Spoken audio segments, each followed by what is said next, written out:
So what I'm talking about is I'm going to be pulling on research that's been going on in healthcare for several decades.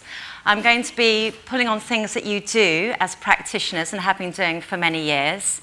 And I'm going to be using some very recent research from Jan Leach's team in Brighton that has now brought parallel findings that in a way for me is nothing new, but is great because it's now applying it specifically to osteopathy. And it's about how patients hear information, what they want to know, and why they want to know it. So in some ways, I'm hoping that by the end of this talk, you'll be reassured that what you think should be happening is what you're doing and is what's being asked for. So in terms of what patients want, patients come to see you. They want to know what's wrong with them. They want to know what you can do. They want to know what you can't do, and they want to know whether you're the best person for the job. When they come and see you, they've got high hopes, really high hopes. They don't want to move 2 points up the scale. They want to be cured. They don't want to have a slightly increased range of movement. They want to be young, beautiful, and slightly taller in my case. We come in with huge dreams, and one of your jobs as osteopaths is to manage our expectations. One of your jobs as an osteopath is to manage your own expectations as well, knowing your own limits and knowing who's the best person for the job. And this is what Jan Leach's team came up with in Brighton. They did a series of research, both questionnaires and focus groups.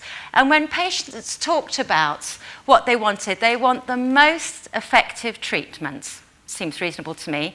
And they want the most cost-effective treatment, seeing they're paying. That also seems quite reasonable. Now, there was a discrepancy between patients and practitioners in as much as osteopaths were looking for the most effective osteopathic treatments, whereas patients want the best treatments.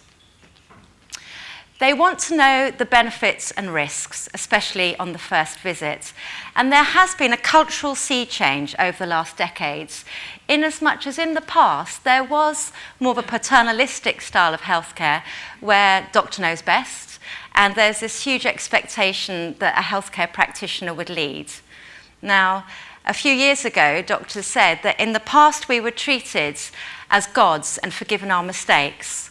Now we're treated as technicians and expected to be perfect. Quite a sobering moment. And I think here, this is about setting up what you can do, what you can't do, and are you the best person for the job? So the expectations are set. And they want to know how the risks apply to them. Not all risks, not the whole. You've got to have time to treat them as well. They don't want to know absolutely everything that you've ever found out about what could possibly go wrong in osteopathy. They just want to know, is there anything I need to know about this treatment? And ideally, and this is where we've got a gap between where we're at as a profession and where we're going, they'd like information that's quick, easy to read, and personalised to them.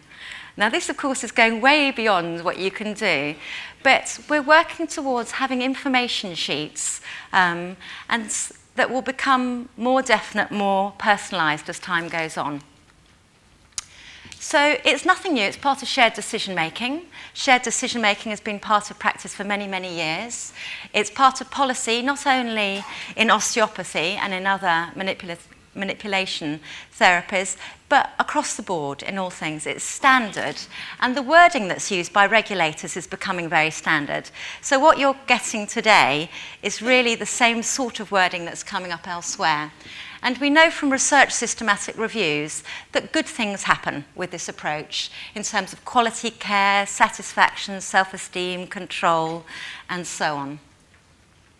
So just to confirm that it has been standard, if I get you to look at step 3 of Alper's shared decision-making model, so this was, already quite a time back, 8 years ago. If you look at provide evidence, including uncertainties, which of course is very much part of all healthcare. Step 1, explanation of risk and benefit. Step 2, present information in a positive and negative frame and discuss whether this applies to the patient. Now, 8 years have passed, and I would make a couple of changes to this step if you're using this kind of model. 1, explanation of benefit before risk. You'd never start with the bad news before the good news, not in any scenario in life. You always start with what you can do. And so that would just swap those around and discuss whether, no, you only discuss what applies to the patient. And this is what is coming up when we look at the standards together. Now, it's not easy. When you look at these kind of standpoints from the research, it looks like just go through steps and it'll all work very well.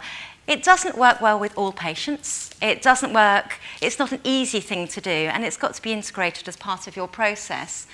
I myself, as a patient, like to have my facts. I've done stats training, I do research. I like this. I like to have, the exact numbers for what the risks might be. I like to know the pros of each treatment. I like to compare each treatment. And then, this is the bit why clinicians hate me, I then lean forwards comfortably and go, I don't know, what would you do? So I will delegate all responsibility at that final step. You never know what each patient wants. You can't make the decision on the basis of class, education, age.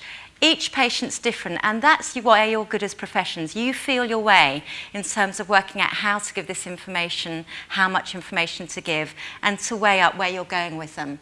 This is why you're good at what you do, because you have that sense. It is difficult to achieve, and there is still a gap in reality of what we know and what we want to give patients. So there will be a kind of like feeling your way part, as well as using the useful new evidence that Steve's talked about this morning and is continuing to come. It's a pragmatic approach. Standard. So give patients the information they need in a way they can understand. And this breaks down, in terms of guidance, if you remember the talk this morning, the standard is what needs doing. The guidance is what it says. It's the suggestion for how to go about this. And it only makes sense with the guidance if you relate it back to the standard. Inform your patient of any material or significant risks associated with the treatment you are proposing.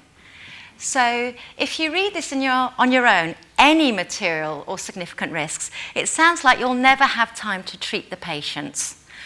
If you keep it in the context of the standard, it's the information they need. Just that individual, what do they need to know about in a way they can understand? And if you're proposing no treatment, explain any risk associated with doing nothing. It seems quite sensible for what that patient needs at that moment. So if I can give you an example of what that feels like as a patient, going to a dentist with a huge and unattractive hamster cheek, I sat with him having had several courses of antibiotics, and he said, well, the wisdom tooth has to come out. He said there is a tiny risk when you take out any wisdom tooth that you may have paralysis of the jaw. Now, my family and friends all whooped with joy. Personally, I thought it would be a tragedy for mankind if I couldn't speak any further. And so I decided to keep the rotting, swollen, molary tooth at the back. And this was my decision and my choice. And as you see, I'm still able to talk. What a bonus. His job then was to explain to me what would happen if I took that route. My decision, lots of discussion, and we'll come back to my dodgy decision-making later on. So this is about what it means when you're talking about risks to your patients. You're talking about relevant risks, what matters to that patient. And typically, those are things that happen frequently, however minor, or things that happen rarely but are very severe. So, but only if it pertains to that patient. Mild effects, we know from research, tend to get forgotten. You're so used to treating your patients that you forget to mention mild stiffness. As patients, they need to know that. And a number of new patients said they weren't expecting it. You assume that we know. They didn't know. And this is what came up in some of the research. Lasts a few days. Once you've said it, there's no anxiety attached when you find out that you're creaky the next morning.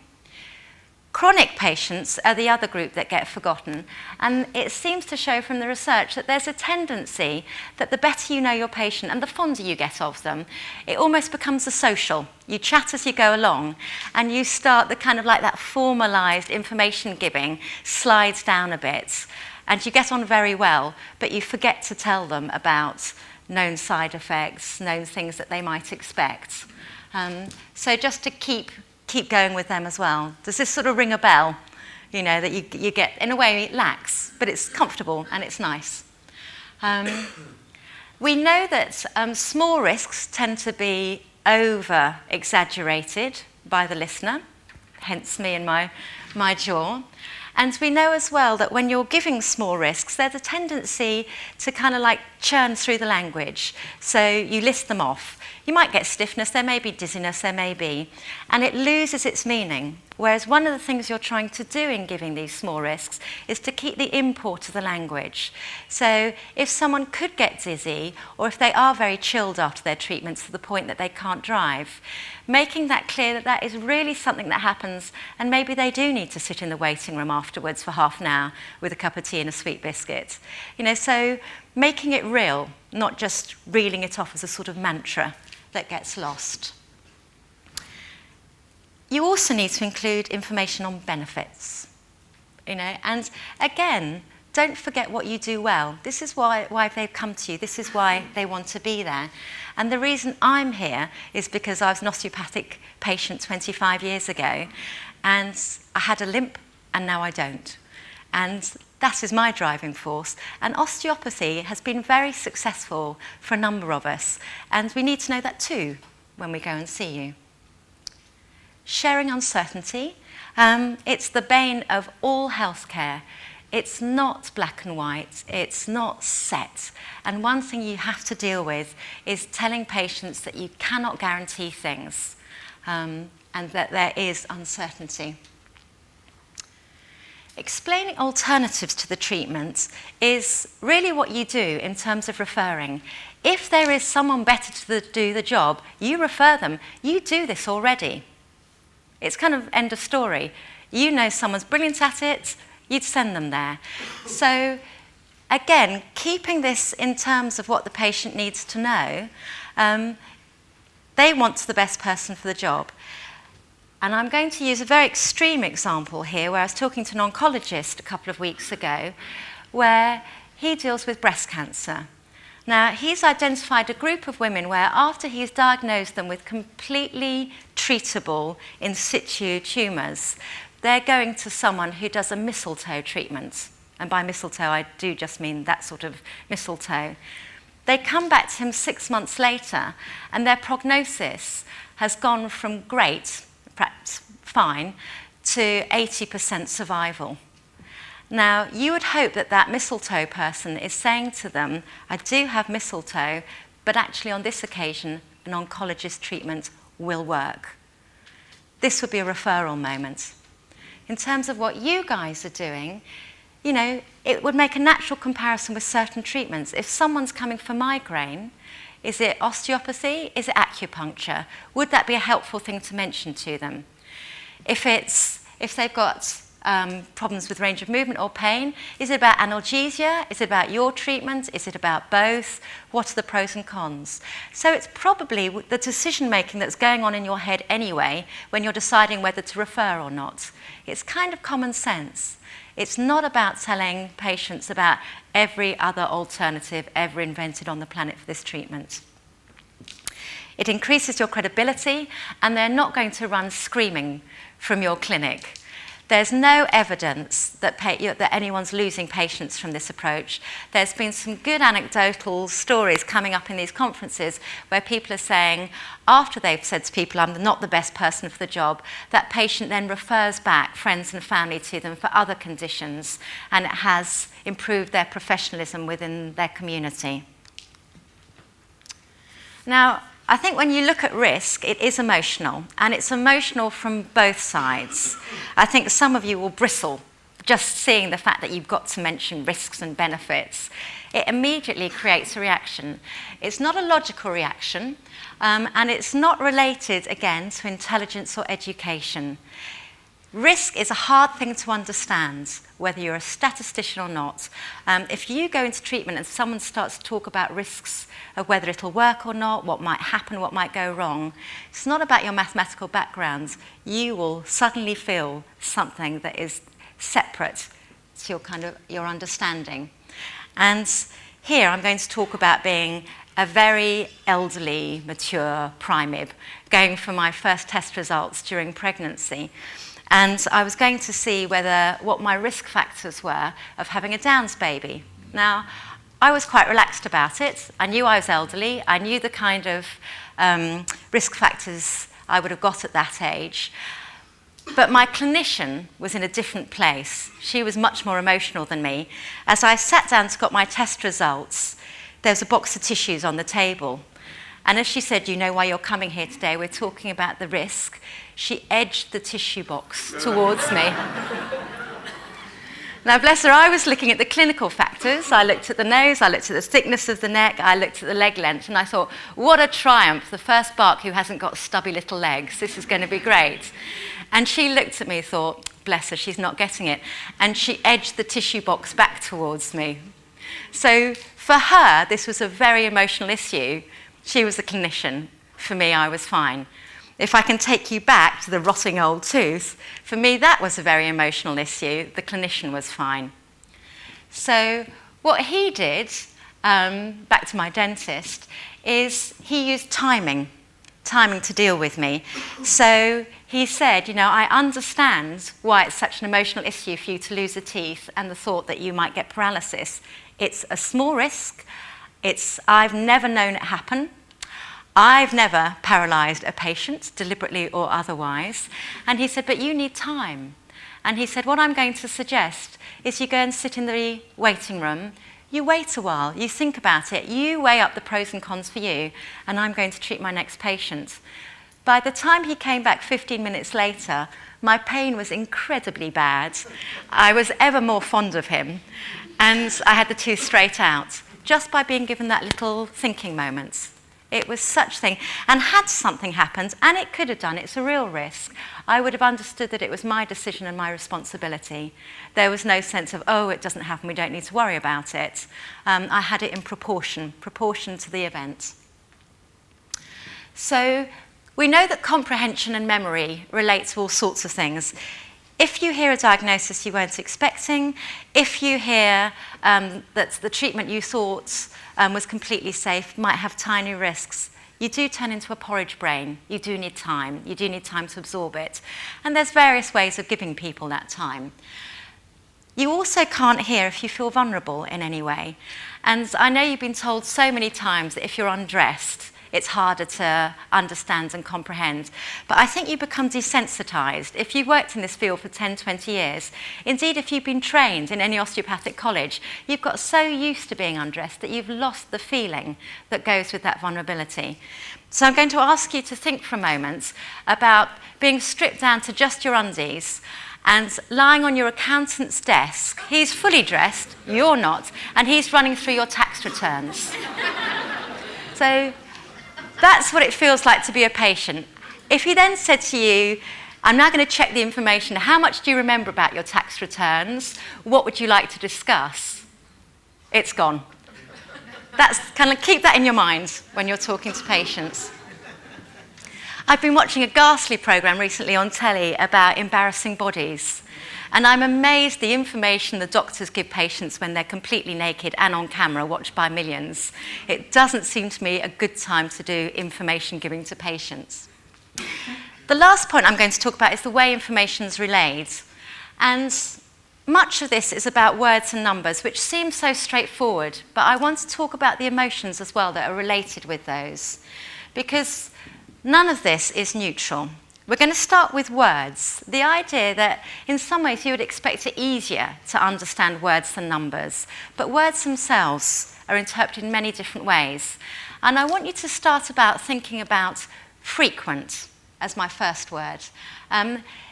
If you say to someone, this will frequently happen, what's heard by the recipient? And I want you, at the moment, to think, for you, what is frequent as a percentage? This would frequently happen. And then I want you to think about rarely. What does rare mean? You know, you will rarely get paralysis of the jaw. What would that mean to you as a percentage? Are you getting two numbers in your head? I'm going to kick off with frequent. What's my opening bid for frequent? 30? 70, 80? Any advance on 80? Any lower than 90? I get a 90. Any lower than 30? 25. Which one? 25. Okay, so 25 to 90 for frequent. Rarely. 5? 1? Say again? Less than 1? 0.01? So you're kind of normal, as it turns out. When patients were asked this in Voloshin's research, they reckon between 30 and 90%. That seems to me quite a good old range. When doctors were asked about rare, they thought 5%. But if you look at the standard deviation, 6%, so bring that backwards and forwards round your mean, that kind of covers a lot of stuff as well. And patients, bless them, thought it was 24% in their different sample. And with a standard deviation, that kind of covers almost everything. So the use about this is that if you use numbers, you have to understand that what you think that rare, or if you use words, that what you think the word means is not necessarily what the listener thinks the word means, which is kind of maddening. Why don't they just think like you? There's huge personal variation in interpretation. People think, when we know this from various psychological research, they think in 3 levels. We're quite simple beings. We can manage kind of like low, medium, and high. But even then, of course, my medium risk is different to your medium risk. My high risk is different to your high risk. So you're going to have to come up with some way of clarifying that you're both understanding the same thing. Now, of course, researchers will define what high risk is. That still won't help you in terms of talking to a patient. You have to match words and numbers when you're talking about it. So if you are using numbers, well, that seems straightforward. Finally, we're down to some good science. In the few cases in osteopathy, you have it. But numbers themselves are emotional. And I want to think about these examples, and I apologise because breast cancer is an issue that's very close to a lot of us. So I'm sorry if it's too close to the bone. But I wanted something that would trigger something in you. If you look at something, if you look at these 2 examples, 1 in 10 women get breast cancer. And you compare it to, there's a 10% chance of getting breast cancer. Just take those 2 to start with and think about which one would you rather your clinician said to you, 1 in 10 or 10%? Okay, so there's a variation. Why is there a variation? 1 in 10 is easy to understand. Instantly you think, right, I get that. I can visualize 10 women. I can see that one of them will have it. It's clear, it's quick. 10% is great. It sounds scientific, it sounds clever, and the best thing about it, if you want to go into denial, is it sounds far from me. So if you like this is probably because you really want to have nothing to do with this group. If you like this, it's because it's clear. So both of them have their advantages, but in terms of being a clinician, being clear, getting a good shared decision-making situation, this one is much clearer. 9 out of 10 women do not get breast cancer. Well, that sounds even more cheering, positive. And that's when we talked about positive and negative framing. And paired together, it gives a very different feeling. If I say to you 1 out of 10 do, or 9 out of 10 do not, it feels different. And that's why you need both of them to make it a real clear decision. Then what do you think of the last one? There's a 1 in 10 chance that you'll get breast cancer.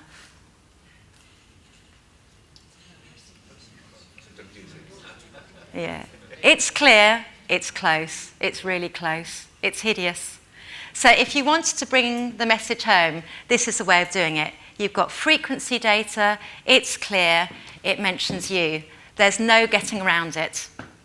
So it brings it home very, very closely. So frequencies, they bring it closer, they're more personal, and the you brings it clearer still with the positive and negative. Percentages make it sound more scientific. They help you to distance. So there may be rare instances where you want the patient to distance. If they're panicking about a really, really rare thing, perhaps it makes more sense to help them distance, to say, but look, it's 0.000%. That might help you, but it's rare. And there's always potential of confusion as to what the percentage is about. So I think the point with percentages is that what you're getting from research papers will be written in percentages. What you need to put in information sheets and how you need to explain it needs translating. It needs translating for the audience you've got. And I've just picked out, these were the 3 examples I picked out when I was going through osteopathic literature. So first one, less than 1% of patients experience moderate effects such as troublesome pain, numbness, tingling. 99% of patients do not have these adverse effects. So I've got various comments about this. Start with the good news. 99% of patients do not. That's the thing you need to know about. The other thing is we said frequencies work better than percentages for bringing it home.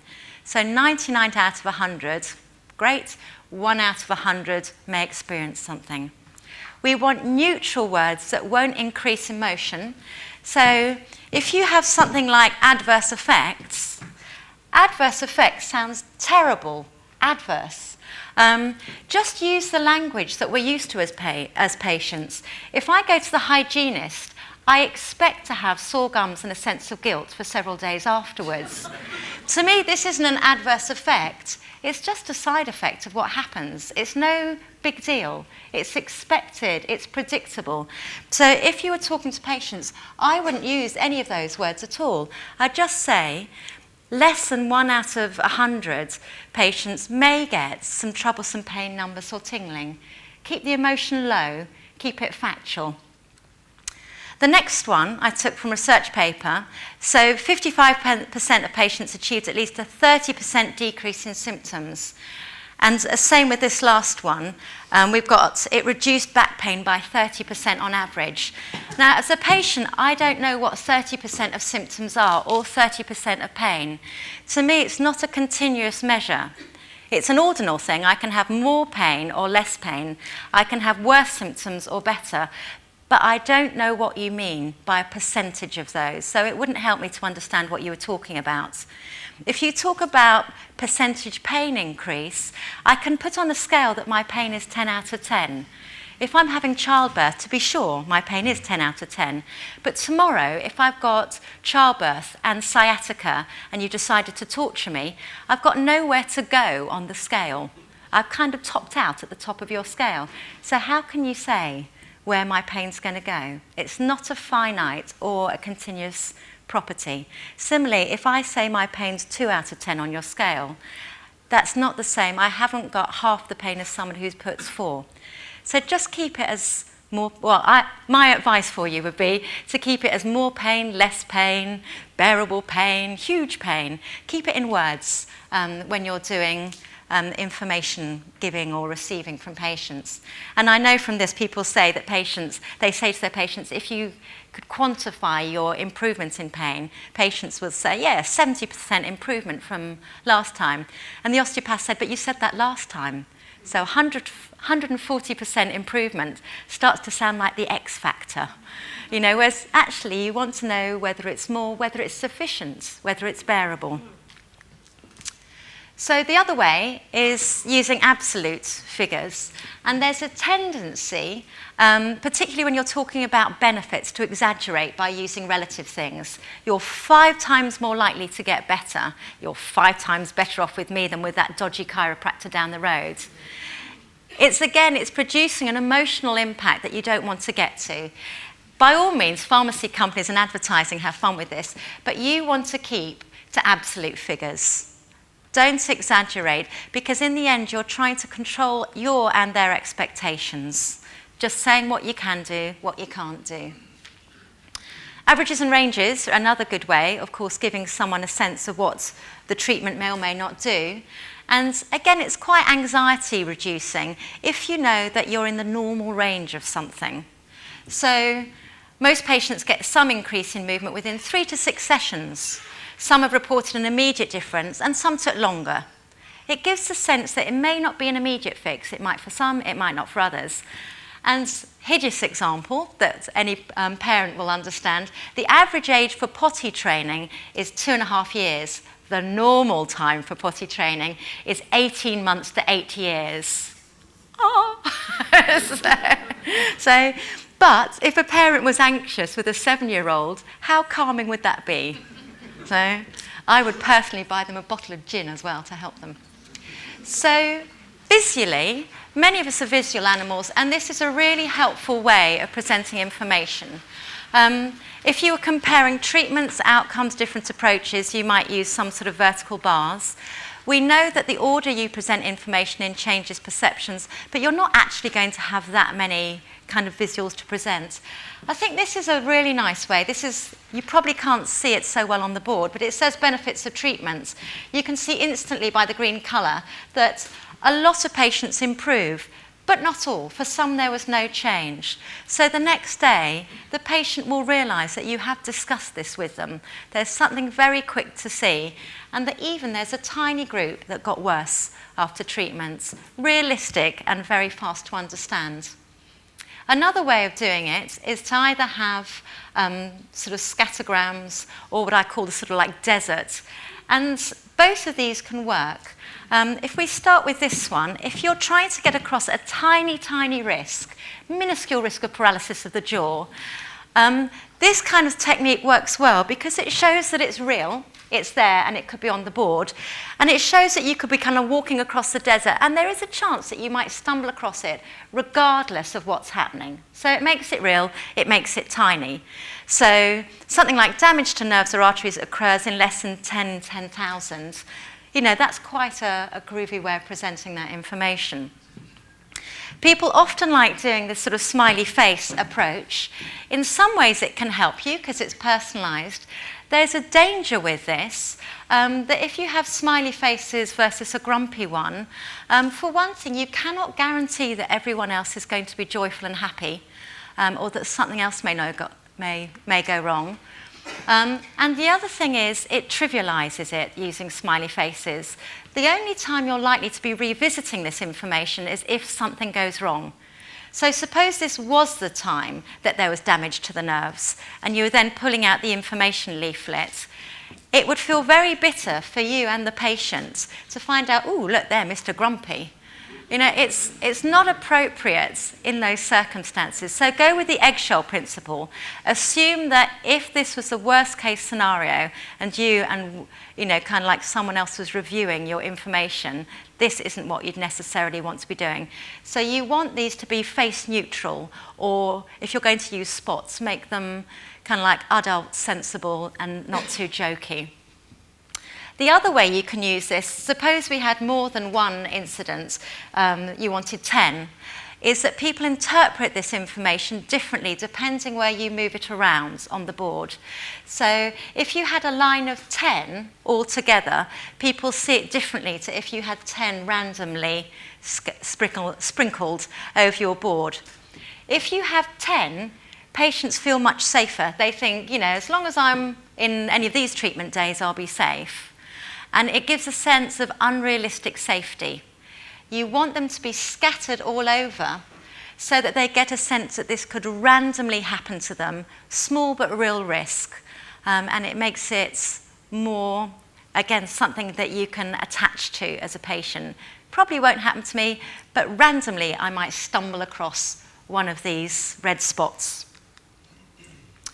So these kind of methods tend to work better with low denominators, although having said that, the kind of desert graph works, you know, well when you've got a kind of like tiny, tiny probability. The grouping effects I was talking about affect, so you want to scatter them. And I was going to say avoid jokes as well. You know, the kind of like, you know, you're more likely to be kicked to death by a donkey. It's not true. You've still got the same risk of being kicked to death by a donkey and the chance that you could get arterial damage. And again, you want to make it real.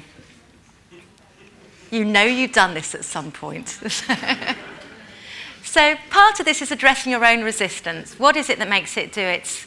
Now, it's just about keeping it proportional to the event. You want a tiny bit of your appointment spent on this. You want it to be calm, low emotional, factual. That's it. It's not a huge bit. It's not instead of treatment. It's just a tiny, small factual part. And we're getting more research. The time is well spent. And it's about the wording you use to make it real to people and not to say things like, you know, I've got to discuss the risks with you. You know, my body makes me. discuss these, but just saying, this is what I can do, this is what I can't do, small risk, on we go, am I the right person for the job? So, and this will increase the credibility. The fear that somehow patients, would then complain about you or sue you, the research shows that your profession has got very low chances of being complained about. Litigation is not increasing, which you should really celebrate, because in most fields it is. And it's not a huge issue. You're trying to help the patient wants you to help them. This isn't about defensive practice. This is just about good practice, which is what you're good at and is part of your shared decision-making process. And it's about keeping a sense of balance with the patient. Just the last bit that we haven't yet discussed about keeping a written record. Patients are wanting some sort of written information, not a blanket consent form, which you can't do because it has to be personalised. And in no situation would you go in to see any professional and say, you can do anything you like to me. You would always want to know after they've decided what they're going to do, what they're doing and why they're doing it. So you will need consent after you know specifically. And ideally, something that they can read, have a look at, visualise, refer to the next day. And in your notes, we're not talking about pages and pages. We're talking about a statement of what risks and benefits you discussed. And maybe one day we'll get to the stage where you can just say, discussed benefit and risk sheet A4, and you'll have those in the files. And that'd be a very quick way of doing it. So thank you for that and your attention.